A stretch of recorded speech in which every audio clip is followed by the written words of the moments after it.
What is Drake doing in Morocco?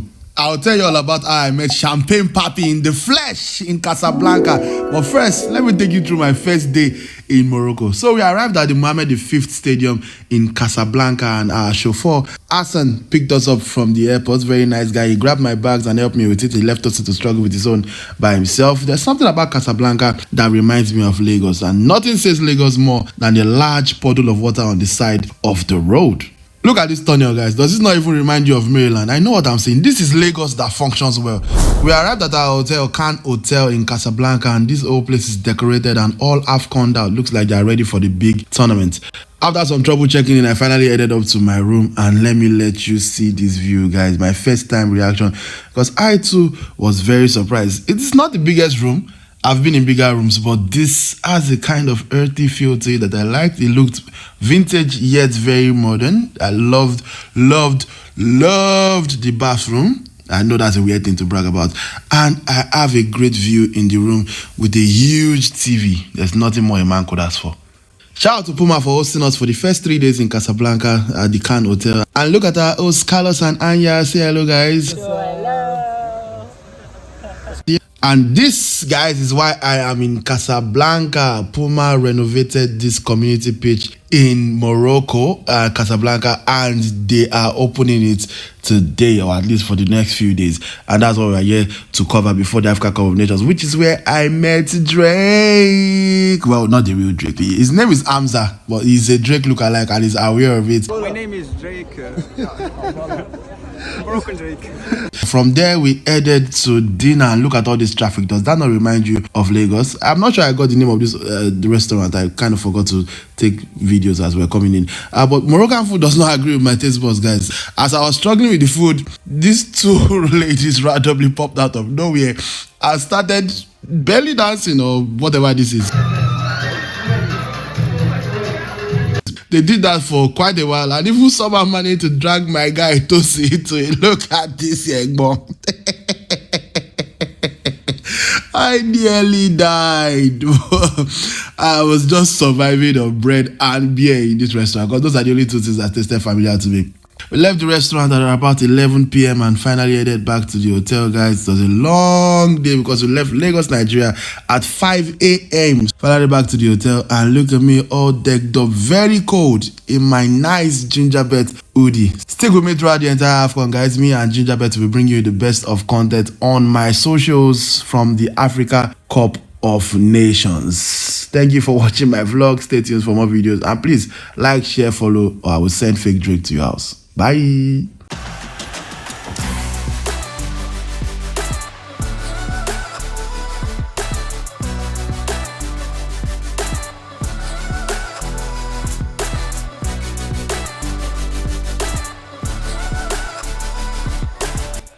All glory to the higher power for keeping breath in our lungs. Welcome to episode 18 of the T&T Talk Sports Show, the first episode from outside the shores of Nigeria. I'm right here in Fez, Morocco. You can see the beautiful Moroccan skyline behind me. I'm in my apartment right now, where we will be covering the Super Eagles of Nigeria through the entire group stage of the 2025 Africa Cup of Nations, and hopefully in the round of 16 as well, because we'll play a round of 16 game in Fez if we top Group C that has Tunisia, Uganda, and Tanzania, who we play first on Tuesday. But before I go further, je m'appelle Tunde Young. I'm brushing up on my French because I can't speak Arabic, and now French and Arabic are the major forms of communication in Morocco. So it's been a bit of a doozy, a bit difficult to communicate with the locals, especially taxi men, because I need them to get to where I'm going to. But I've been able to find a way. Some of the things that surprised me so far in Morocco, InDrive works here, so that at least I already had InDrive on my phone from Nigeria. This is not an ad whatsoever. And on Sunday night, one of my most difficult days, it was a media parley for the Super Eagles. It was Glovo that saved me, because I was based in Casablanca. I got to Morocco. Let me give you the guys the full story. Welcome to my platform, guys. I got to Morocco, Casablanca, on Friday. Got into Morocco on Friday by noon, and then we had an event with Puma for Friday and Saturday, and then on Sunday morning I headed to Fez, where I'll be based for the entire group stage. And because the Super Eagles were having a media parley, so we had an opportunity to watch them train and also got to interview some of them. And I'll let you listen or watch the interview right here on the T&T Talk Sports Show. Full story. After the media parley, because I went straight from Casablanca to the sports complex where the media parley was happening, the complex sportif in Fez. So as soon as we were done at around past 8, and then it was now time to locate my Airbnb, locate my apartment, because I couldn't speak French or Arabic, and I did not understand the address. Neither did the taxi drivers, and maybe some of them were just in a hurry to go and watch Morocco because the game had already started by that time. So I was stranded for nearly 2 hours. Could not get a cab or nothing. Under the rain in 5-degree weather. Fez is cold, guys. Cold. Casablanca was cold, but not like Fez. Not like Fez. The rain, the cold, the wind, the breeze, everything was unbearable. Eventually I found my way, found a taxi that took me to the place, and got in around past 11, starving because I hadn't eaten anything all day, tired because I had been moving around and walking all day, and I had been cold as hell because I had been standing outside looking for a taxi for 2 hours and just shaking. And guess what saved me, guys? Glovo. Glovo of all this. Again, this is not an ad. I didn't know Glovo before worked. I didn't know Glovo worked outside Nigeria because I used to look at Glovo as the rubbish app compared to Child Egg. For those of us that don't like to buy food all the time. But I had to re-download Glovo and order something from KFC. All these brands I'm mentioning, I'm not doing ads, but the brand I'm doing ad for is what I'm wearing right now, and that is Gingerbet. Shout out to Gingerbet for supporting this trip to Morocco. Hopefully, it's the start of a great partnership. And you can see the big G on my chest, my G's.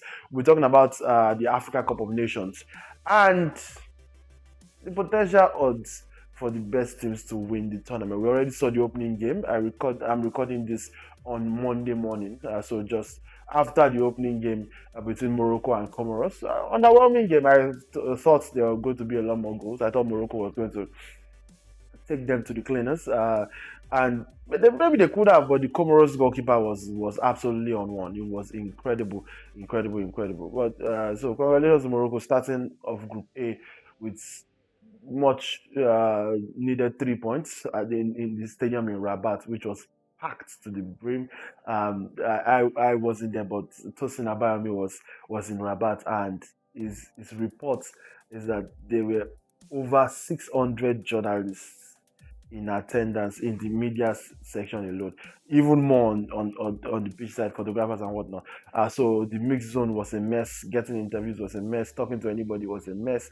But I'll see how Tosin can help us with a report from Rabat as the show progresses. But right now, let's talk Super Eagles. I mentioned the interviews that I was able to get, especially the big one with Victor Osimhen, which I even got him to do a blind rank challenge for greatest Super Eagles strikers of all time. So stay tuned for that this later on in the episode. But right now, let us start with one of the new guys, Igoh Ogbu, who has played for the Super Eagles before now. He was part of the team that played the friendly tournaments. I keep forgetting the name of that tournament that had Ghana and Jamaica and stuff like that. He was in that squad, but he had not played a real competition for the Super Eagles yet. So this is his debut AFCON. I was able to catch up with him. The centre back spoke about how he feels potentially replacing William Troost-Ekong in the squad, and a lot of other things. So I'll let you hear it. That's Igoh Ogbu, the defender who plays for Slavia Prague, speaking to me, Tunde Young, at the training on Sunday. First of all, congratulations on your first major tournament for the Super Eagles. How does it feel? Talk me through it. I think for me, it feels great to represent Nigeria, so it's really good. So I'm really happy to be called for this tournament. And coming into the team right after William Troost-Ekong retires, does it feel like you have to replace him? No. I don't think there is any competition. I'm a different kind of player, and he's a very amazing captain. And I'm really happy, and I'm happy to have to share the locker room with him. Not for quite long, but I'm really happy. So can you tell us how the Super Eagles camp is like from the phase of you've been with the team before, but in friendly matches now in a tournament situation? What is the camp like? Is it serious? Is it funny? Is it jovial? Is it playful? It's very, very serious. We are ready to play, and this time is not time for joke. It's time to focus on what brought us here. So that's what we are here to do. So we are always focused, and it's fun to be here. But when we're on the pitch, we are here to do our job. So what is your prediction for the AFCON? I know you might not want to, but please. I don't have a prediction. I think our hope is to come back home with the trophy, and that's what everybody will want. So that's what we are looking forward to. Thank you very much. Thank you for talking to me. Welcome back. That was Super Eagles defender Igoh Ogbu speaking to me at the Complex Sportive in Fez, where the Super Eagles are going to be training for the foreseeable future. On the much from very serious interview I had with him, he gave up the impression of a very serious guy. He plays like that. He carries himself in a no-nonsense manner. You can describe him as a no-nonsense centre back if you are not familiar with him, because you don't watch Slavia Prague like I do. Because if you invest money in football, which I do on Gingerbet, you frequently have to watch these teams. And of course, being a sports journalist as well, I follow Nigerian players, so I watch him at Slavia Prague. He's tough tackling. He doesn't take no for an answer. He put body for everything. It's reasonable comparison. I'll say it's Antonio Rudiger. Think of a younger Rudiger. I think that's what Igoh Ogbu plays like if you are not familiar with him. But from that very serious interview, let's contrast it a bit with a little more playful tone and setting. I was able to catch up with Victor Osimhen exclusively, but this is not even the exclusive interview yet. I walked up while he was having an interview with a few Moroccan reporters, and he spoke about his experience in Morocco so far, the food, the hotel they're staying in. Let me let you hear it by yourself. Have you tried Moroccan food now or not yet? No, we are actually in a very nice hotel, and the chef are really good, but we eat more of pasta and some kind of salads. So. And you would like to visit a bit the region, like Fez, with Les? If the coach allow. If the coach allows? This city, Yeah. I know Robert more. Yeah. Maybe next time you'll come back. Of course, most definitely. Welcome back. That was just a short tidbit of what's to come with the big interview with Victor Osimhen. So stay tuned on the show, and you will get all of that exclusive with me and him. But the clip you just heard was him talking about the Moroccan experience. Just very briefly, I can relate because I don't know if I like Moroccan food or not. I went to a restaurant on my first day on Friday night, and I was positive that I did not like Moroccan food because everything they served in that restaurant tasted weird to me. Maybe it's my palate that's not advanced. I will admit it. It didn't have enough pepper. It was bland. It was blah, blah, blah, yada, yada, yada. So Friday night was a struggle. But on Saturday, I actually quite enjoyed the food at a different restaurant. It was at the restaurant of the hotel I was staying in. The Friday night one went out to a prestigious Moroccan restaurant. So maybe that was for the rich people. The one at the hotel, I actually quite enjoyed it. This spaghetti and meatballs, the chicken. I tend to go with what looks and tastes familiar. I like their pastries. Tastes like what pastry is supposed to taste like. Chocolate cake, pretty good. Love milk, love orange juice. That's pretty much what I've been surviving on. So, but let me point out the peculiar things I've noticed about Morocco thus far. And I'm going to be here for 27 more days or 26 more days. I think this is my fourth day. This is my fourth day in Morocco. So I'm going to be here for 26 more days, the entire duration of the Africa Cup of Nations. So there will be a lot more to notice, and I'll be bringing you everything right here on my platform with the support of Gingerbet. But first, these guys in Casablanca especially, it felt a lot like Lagos because there was little to no regard for traffic rules. These guys just cross the road whenever, whatever. There's lots of speeding. There's lots of traffic. I don't want to generalize say the entire Morocco is like that because who made me the Morocco expert, right? I'm just been here a couple of days, so at best I'm a tourist. So I'm not going to pose as a Morocco expert. But from what I've noticed so far, there's a bit of traffic related lawlessness, especially in Casablanca, where I've spent the most time. In Fez, I've not really spent that much time. Most of my time in Fez so far has been spent with the Super Eagles or on the train on the way to Fez, because there was a 4-hour train journey to even get to Fez in the first place. So it's been quite an experience. What I like the most about Morocco so far, though, the architecture, brother. The architecture is just great. The old houses are very old, visibly old, but very beautiful. Almost like they are intentionally old. The new houses are built in a way that looks like they are old houses, but you can tell, okay, this is a new structure. This is not ancient. This was recently built. But the way the architecture is, it just feels refined. It feels very unique to their culture. And I love it. I absolutely love it. So if I could live here and just put a Moroccan house in my pocket, phantasma. Or better still, run away. I'm not.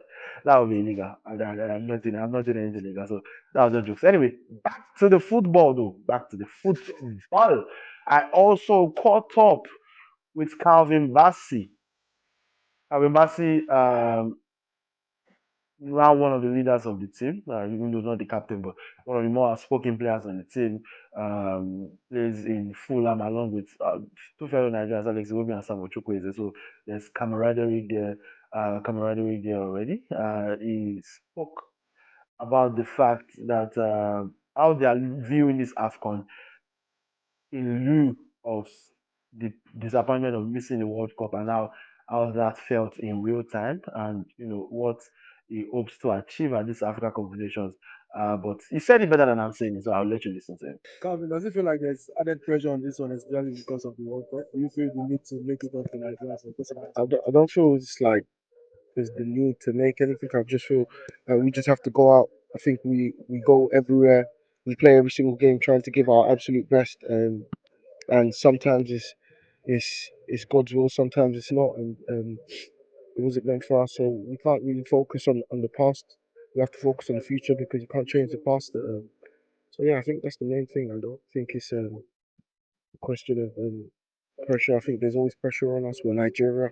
There's always going to be pressure on us, whether from ourselves and from the country. But we just try to focus on what we have to do and the job we have to do. Calvin, talk to us about your relationship.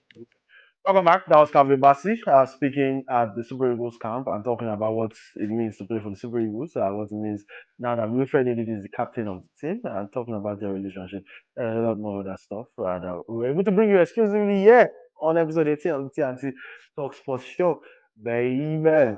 Anyway, still, this is going to be mostly focused on the Super Eagles because that's the team I'm here to cover. I will try to watch more games other than the Super Eagles, but the seems Fez might be far from everywhere. Fez to Rabat is a 4-hour train journey. Fez to Casablanca is a 4-hour train journey. So it might be difficult to move around, but I'll pick specific games to go for. I definitely have to go to Rabat to watch at least one of the Morocco games. I would like to watch Egypt as well. So, but I have to also target the games where not too many journalists will be there because those things I see when this is I saw Shige on Sunday. He was just lamenting. He was he was just lamenting about his experience in Rabat.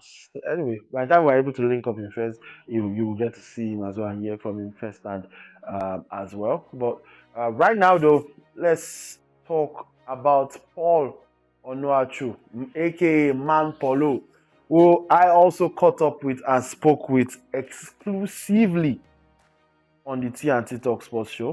Paul Onuachu makes a return to the squad. I was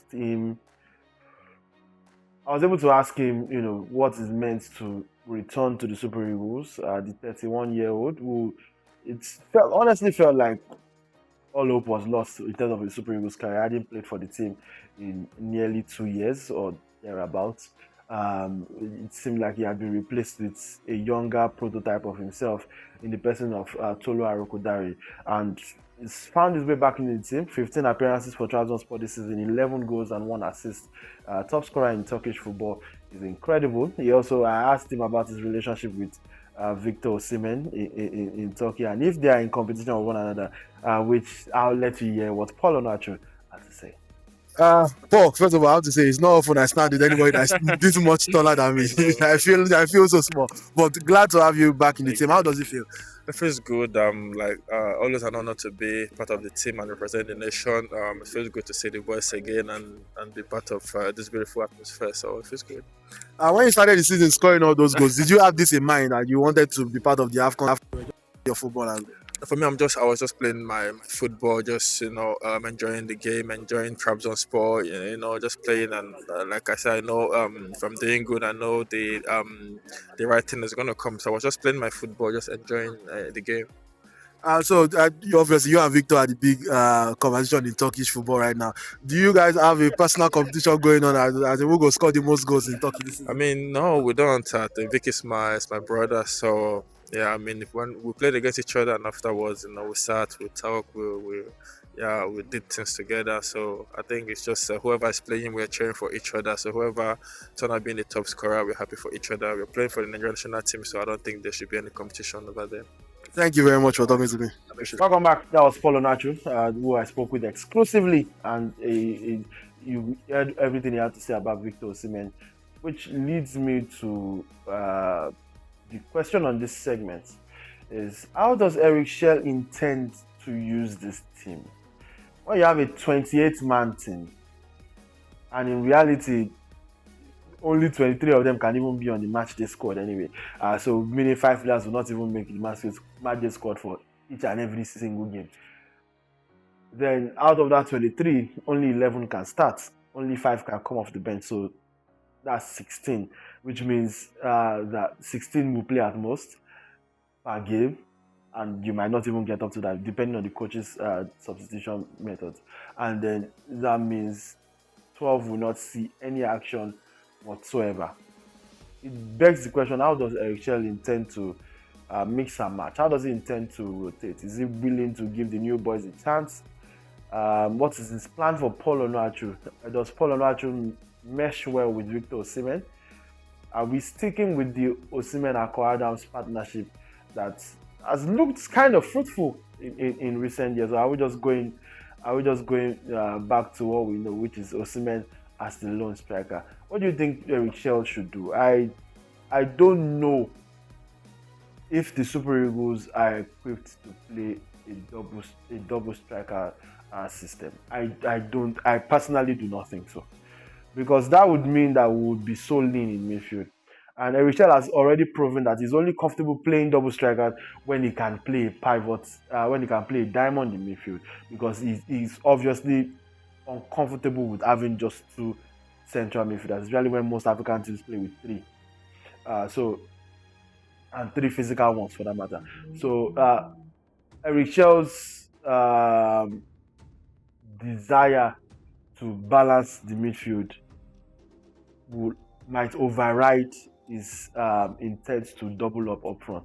I think that if you play Osimhen only up front, Osimhen will do what Osimhen does regardless of how he plays. But maybe it's better for the team if he plays off somebody, as the Akol Adams partnership has proven recently.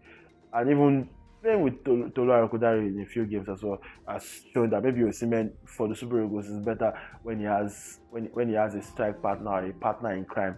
But I still think that, especially now that we have a solid base of midfielders, I think it's time for Raphael Onyedika to come into this team. I would love to see, because Ndidi's captain is not going anywhere, Ndidi, Raphael Onyedika and Alex Iwobi in midfield. I don't want to see just Ndidi and Iwobi and let Iwobi be doing the things that are not natural to him. Iwobi basically plays as a defensive midfielder for Nigeria, which is not fair. It's limiting of his talents, and it requires him to do things that are not optimizing. He still does it pretty well, but those things do not optimize his talents, in my opinion. So Iwobi, in my opinion, is the key to this diamond midfield working as Eric Chelle wants it to. I don't think Eric Chelle knows this yet, but Iwobi has basically played everywhere in midfield that the player can play. He's even played as a right He's played as a right wing back in his Everton days. He's played as a right midfielder, he's played as a left midfielder, he's played as a central midfielder, he's played as an attacking midfielder, and for the Super Eagles, he's played as a defensive midfielder. There's nowhere you put this guy in midfield that doesn't perform. So why not play a midfield three that gives Iwobi the license to drift wide centrally and anywhere he wants to go? But you know that Rafael Onyedika and Wilfred Ndidi are your two anchors, and Iwobi joins them to complete the three when we are without the ball, because most African teams will play with three solid midfielders. But when we are with the ball, let Iwobi have the freedom of the land. Rafael Onyedika also can be box to box. So when we have the ball, let Iwobi go and be that guy on the left wing, and let the guy on the left wing drift to be the partner to Victor Osimhen. Could be Ademola Lookman. Ademola Lookman drifts to be Osimhen's partner. He will be out on the left wing when we have the ball, and then Chukwueze or Ejuki or whoever on the right. That could work a three. That could work fantastically. I think that is the only way to go, in my opinion. Obviously, Eric Chelle might not share that opinion. Eric Chelle does what Eric Chelle does. We'll find out on Tuesday. Hopefully this drops before then. We'll find out on Tuesday against Tanzania. They play. That game, I think, is for 5 p.m. if I'm not mistaken. Let me confirm that real quick. You would think I would know that because that's what I'm here to do, but I'm sure I'll figure it out before it's necessary. I considered wearing my accreditation to stunt on you. I was like, nah, let me be big about it. Anyway, the AFCON games for today: Mali, Zambia by 3 p.m., South Africa, Angola by 6 p.m., and Egypt, Zimbabwe by 9 p.m.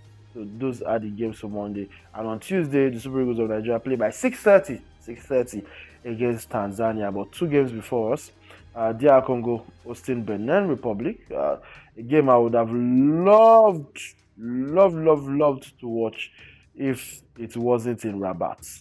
So there's no way I'll watch that and make it back in time to watch the Super Eagles. Senegal, Botswana by 4 p.m. Nigeria, Tanzania 6:30.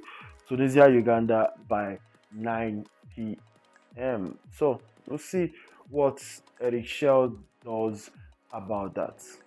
But right about now, it's time for the big interview I've been teasing. Victor James Osimhen gave me a couple minutes of his time, and we were able to talk about his AFCON history. The 2 AFCONs is featured in 2019, bronze medal for Nigeria. 2021, he was injured, he didn't play. 2023, silver medal for Nigeria. So the trend says that this might be the year for the gold medal. I spoke with the man about what he thinks about that and what the pressure is for him at the upcoming Africa Cup of Nations. Here's what he had to say.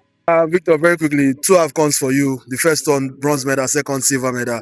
Do you feel like this third time is the champ? I think, of course, I have to wish myself all the best. I have to wish my team all the best. And I would say, yeah, I think we've got the squad to actualize this dream. And it's not going to be easy, of course. There are so many footballing nations that have this quality to do damage to any opponent. But I think we are one of the most feared team in this tournament. But we are not underrating any team because we're going to give our everything. We're going to fight on the pitch. We're going to make sure that every wins that we get here to get to the final, we earn it. So I think for me, it's important to stay focused in our game, to know what we are doing and what we're after. So yeah, I think we've got chances. No disrespect, but 1 goal in those 2 tournaments, does that kind of thing play in your mind? Does it give more pressure ahead of this one? Do you feel the need that you have to be top scorer in this one, for example? To be honest with you, I don't care about being the top scorer. For me, I'm a striker, so I want to get as many goals as I can, as well as many assists as I can, because also my teammate give me the ball to score. I also have to hustle for them, to try to help them. But I think for me, last AFCON, I got 1 goal, and the people only see that, oh, he got 1 goal, but I think I'm one of the most the person that worked the most in the squad. To be honest, without no disrespect to my to my teammate. I think I fall sick also in the process where I didn't travel with the squad to play against South Africa. So for me, I don't really care about being the highest goal scorer or having 0 goal in the AFCON. For me, the success of the team is paramount for me. So when the team wins, a medal or trophy, I'm also involved. So if I try to get the personal glory, it's not enough for me. So for my team, is what's most paramount for me. So I don't really care. Lastly for me, Victor, I need you to blind rank these 5 Super Eagles strikers. Just Rashid Yekini, Number 1. Victor Osimhen, Number 2. Yakubu Aigbeni, 3. Obafemi Martins, 4. Sunday Segun Ogbedagbami. 5. I feel like I made this easy for you. Thank you very much. There you have it. That was Victor Osimhen speaking exclusively to me, Tunde Young, on the T&T Talk Sports Show. And I don't know if I agree with what he had to say about the AFCON legacy he might be leaving. Even though I understand the logic, you don't want to seem like you are putting your needs above that of the team. And I understand what he was trying to say, which is that if it comes down to me versus the team, obviously I'll pick the team. And I get that that's what I would expect you to do. But at the end of the day, the facts are the facts. The facts are Osimhen has played 2 AFCONs and has scored 1 goal. And if he goes to a 3rd AFCON without really leaving much of a personal mark, then it might affect his legacy when conversations are said. Maybe not now that he's playing. Now that he's playing, it's pretty great. Nobody can deny that he's our best striker and probably one of the best strikers we've ever produced as a country. But when it's all said and done, these are the things that you evaluate. Nobody will remember that you ran your ass off every game. And I'm sure lots of people remember, but it doesn't really count in legacy conversations, is what I'm saying. Nobody would care by that time. What they would care about is Osimhen won an AFCON and scored this amount of goals winning an AFCON. Odion Ighalo did not even win an AFCON, but we talk about him because of 2019. We got the bronze medal. He scored 5 goals. It was impressive. So in legacy conversations, those kind of things come into play. Rashid Yekini is Rashid Yekini because he did what he did and did it at major tournaments. So that's what we expect from Victor Osimhen. And like he said, he doesn't feel pressure in that regard. And I'm happy for him that he's able to compartmentalize like that. He's able to prioritize and keep the main thing. I'm glad that he figured that out. But from the perspective of Nigerians, I'm trying. I don't want to sound too harsh. But this AFCON is make or break for Osimhen's reputation, especially because of the news that came out on Friday, or was it Saturday, that the African Cup of Nations schedule is changing. AFCON is now going to be every 4 years now. AFCON is going to be every 4 years now, as announced by CAF President Patrice Motsepe, the South Africa. The African Cup of Nations will be held every 4 years from 2028. The Confederation of African Football President Patrice Motsepe has announced. The tournament has taken place every 2 years since 1968, with a 1 year gap between 2012 and 2013 editions. But it will switch to a 4 year cycle after the 2027 AFCON in East Africa and a 2028 edition. So basically, we have just 2 more AFCONs left in the 2 year cycle. Motsepe has instead announced the creation of an African Nations League, which will take place annually from 2029. So basically, following the European model. I don't have a video of Motsepe saying this, but I do have a quote from the BBC, and it says, Motsepe says, "We have the most exciting new structure for African football. I do what's in the interest of Africa. The global calendar has to be significantly more synchronized and harmonized." Meanwhile, CAF has increased the prize money for the winners of AFCON from $7 million to $10 million. Super Eagles, from $7 million to $10 million. Keep that in mind. The surprise announcement about the future of AFCON was made by Motsepe after a meeting of CAF's executive committee in Morocco before the start of the 2025 finals in Rabat on Sunday. The biennial hosting of CAF has long caused issues with the football calendar, with the vast majority of recent tournaments held midway through the European club season. However, CAF remained committed to scheduling the tournament every 2 years, not least as it needs to raise revenue from the finals to reinvest into the game on the continent. But CAF have now made a resolution for the AFCON to be held in the June-July slot from 2019 onwards, and began its new plan in Egypt that year. But the COVID-19 pandemic and weather conditions in the host nations, Central West Africa, meant the 2021 and 2023 editions in Cameroon and Ivory Coast, respectively, were staged in January and February instead. Yada yada yada. It goes on like that, and we can't wait to see what the African Nations League looks like.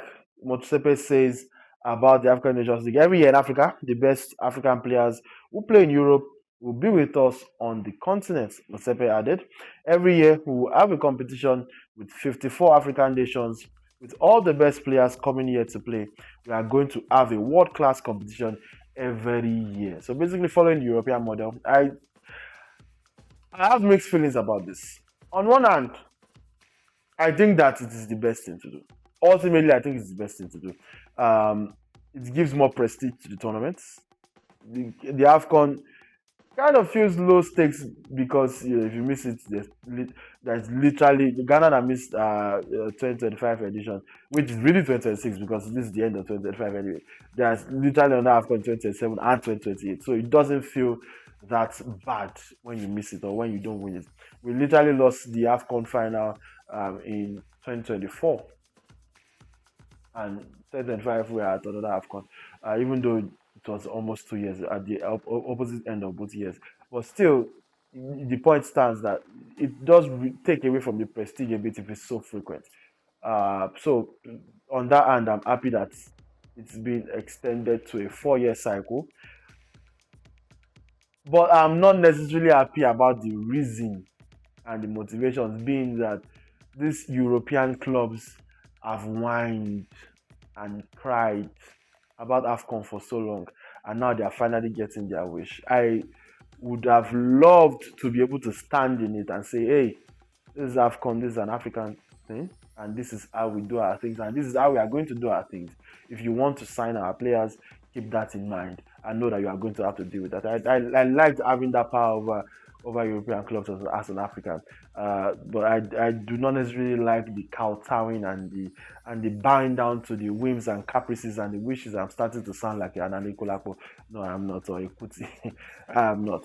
But I'm not excited about giving them exactly what they want, basically. So I'm being petty, really. I'm happy about it. I'm just not happy about the reason behind it.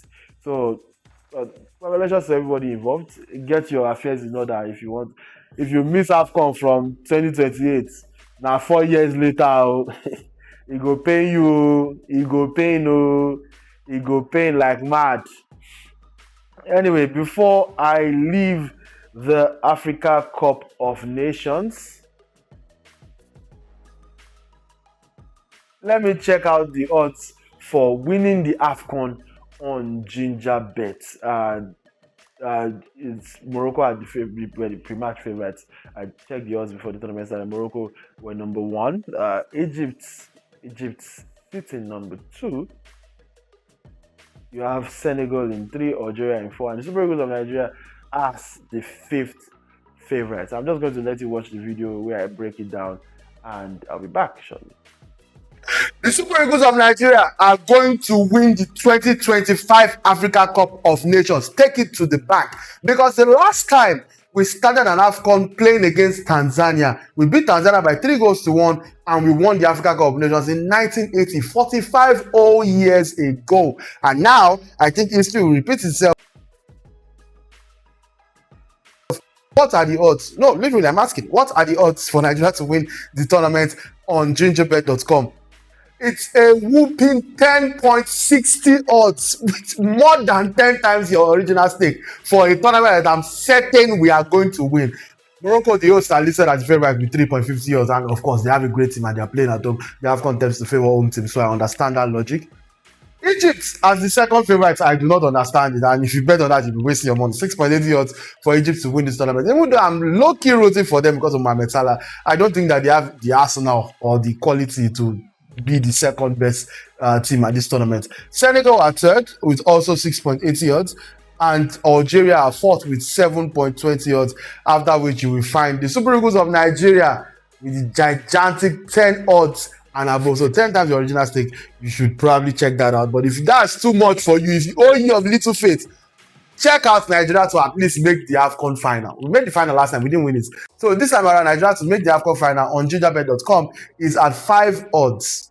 And this is all very easy and straightforward to find. Just go to gingerbet.com, football, go to International, Africa Cup of Nations, then select Africa Cup of Nations outright, and you get to see all the amazing options for the entire tournament. You can find Nigeria to make the final, Nigeria to make the semi-final, Nigeria to make the quarter-final, Nigeria to win Group C, and even other odds for other countries. So check it out. Let me know what you think. Are we really going to win the AFCON? I think so, but what do you think? Let me know in the comments.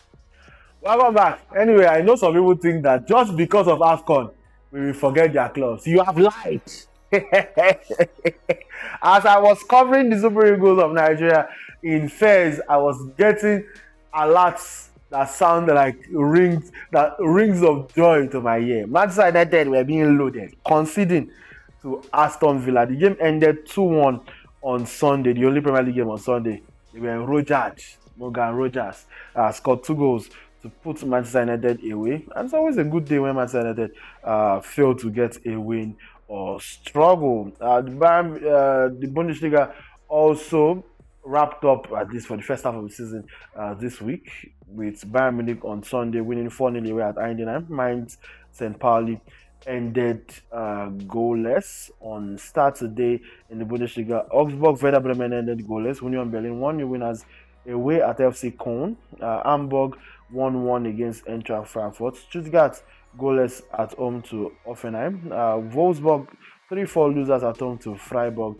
RB Leipzig lost 1-3 at home to Bayer Leverkusen. In the Premier League on Saturday, my enemies thought they could mock me because Chelsea considered 2 goals first to Woliagba, Nick Watermader, but fought back. Good draw. St. James's Park is always a difficult place to go. Obviously, it would have helped if you didn't concede 2 goals first. But I like that the team showed the resolve to fight back. Newcastle simply do not lose at St. James's, except it's to Arsenal. They've only lost in the league at home to Arsenal. No, not just to Arsenal. They lost in the league at home to Arsenal and Liverpool, and they lost to Barcelona in the Champions League as well at home. But that's pretty much it. The Arsenal one, you know how that went. Barcelona also was a narrow defeat, 2-1. Arsenal 2-1, and Liverpool 3-2 winners away at Newcastle. But before this Chelsea game, Newcastle were on a 11-game unbeaten run at home. So the Chelsea game extends it to 12. Trying to figure out the last time Chelsea won at St. James's. It must have been quite a while, actually. 2021 was the last time Chelsea won away at St. James's Park. 3-0 that game ended. Reece James scored 2 goals and Jorginho put a penalty in the back of the net to seal the result for Chelsea. And Reece James was on the score sheet this time around again, starting the comeback with a fantastic free kick. That guy, man, I'm so glad he plays for my club. What a player RJ is. João Pedro equalized with good goal, very good goal, assisted by Robert Sanchez. Good one for the FPL people over there. I've abandoned my FPL since like a month now, and even with AFCON going on, I have no. This might be the quickest, because usually I make it to halfway into the season and then I stop caring about the FPL. But this is the quickest I've ever given up on FPL on an FPL season. Well, let's quickly go through some of the other results in the Premier League. Arsenal winners away at Everton. Difficult fixture. Arambo Pro Max. It was David Moyes versus Arteta. Master versus apprentice. Remember, Mikel Arteta played for David Moyes at Everton, and he went back to, this time I not good his impact, Iyo Dickinson Stadium to take on his old boss, and it was a Victor Young penalty in 27th minute that sealed the results from Arsenal's perspective to extend their run at the top of the table. Not really though, but still 2 points clear at the top of the table away from Manchester City, with Aston Villa somewhere in the mix. Would they be pulling off another surprise season? I don't think so. I'm expecting them to fall off shortly. Chelsea 10 points, 10 points behind Arsenal. So are Liverpool, who seem to have really found form of late, winning away at Tottenham Hotspur as well on Saturday by 2-1. Bournemouth Burnley ended 1-1. Brighton Sunderland was goalless. Manchester City 3, West Ham United 0. Erling Haaland showing out in that one as well with 2 goals. It's now the time to start asking serious questions.